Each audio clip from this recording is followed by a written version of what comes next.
Hello and welcome to Razor's Edge, Cutting Through the Crap.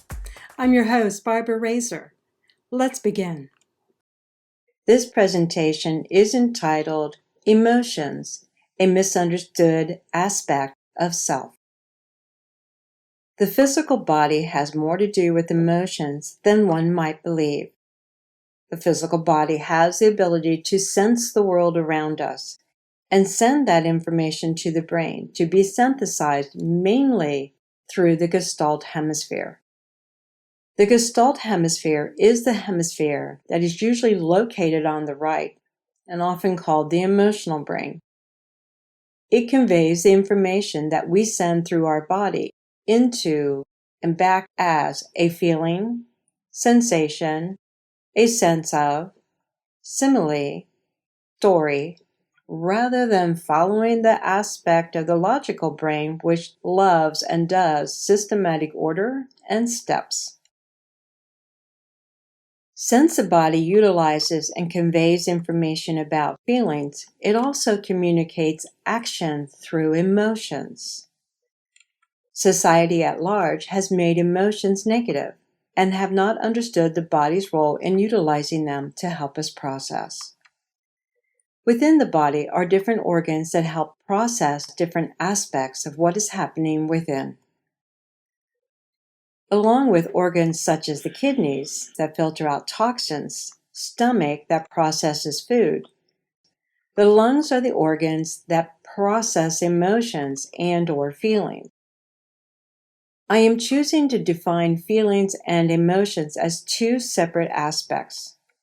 When I talk about feelings, I am conveying the aspect of things that come to us from outside of us. When I am talking about emotions, it is in respect to the responses we have to the feelings that come to us.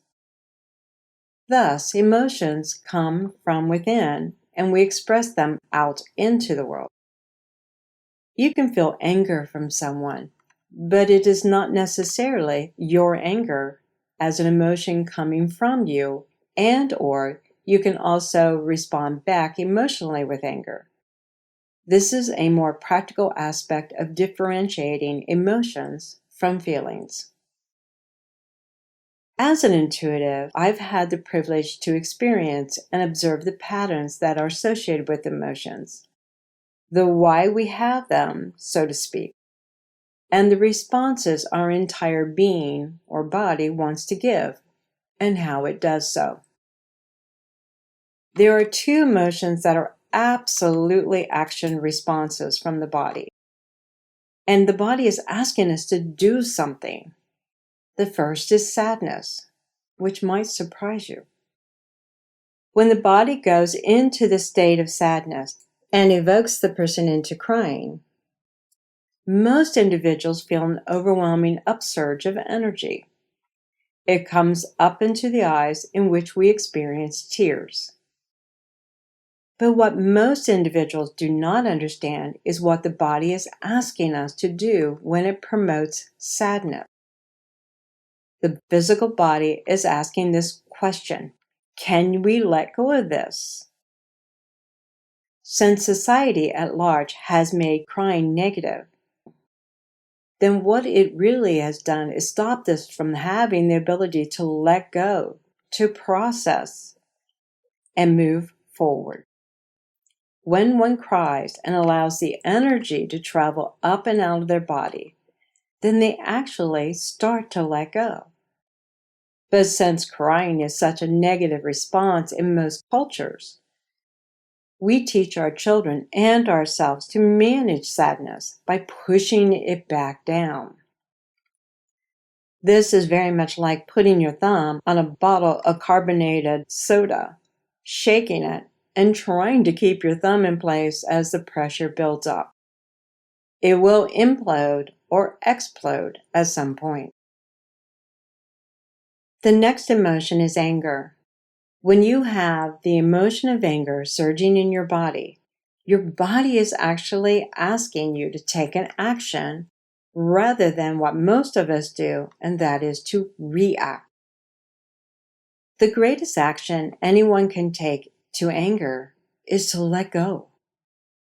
When we let go, truly let go by saying no, then we are processing the anger and it will resolve itself. But if we allow the logical brain to add its 2 cents in, it will then tell us a different scenario. We will begin to react to the situation and make it worse. The body wants you to stand up for yourself. That's why it gives you anger. But it is really asking you to take the high road of response versus the low road of reaction. So the next time you have anger, take a great big breath and ask yourself, what's the high road response here? If you cannot come up with one, then simply say no, gently, but cleanly, and/or walk away. There are scenarios in which you would never, ever turn your back and walk away from someone who's angry. Each of us has to judge or know the scenario or the patterns of the individuals we are engaged with in that moment. There are some individuals that will harm us. But this presentation is about the truth of these two emotions rather than how we have imprisoned ourselves, because we don't understand how the body uses these emotions to convey what to do. That will assist us and help us to become happier and healthier individuals. You know the people you are around. You have to judge whether these observations will work for you. If they don't, then maybe it's time for you to find a different tribe or family in which to reside. Thank you for listening to Emotions, a Misunderstood Aspect of Self. Didn't know that about emotions such as sadness and anger, did you? That's the beauty of this work. I have had the privilege to understand that sadness is really asking us a question: can we let go of whatever is surfacing? Or anger. Your body says, hey, I want an action here. I don't want you to react and get hooked in. I want you to enact. And sometimes inaction is saying no. And sometimes it's saying, I don't think so, and standing your ground. But it's not reacting at others, and it's not sharing and pushing your anger at others. It's processing it. I'm your host and the author of Razor's Edge, Cutting Through the Crap. Come back and subscribe to this channel or go to my website at intuitive-coaching.com and schedule an appointment.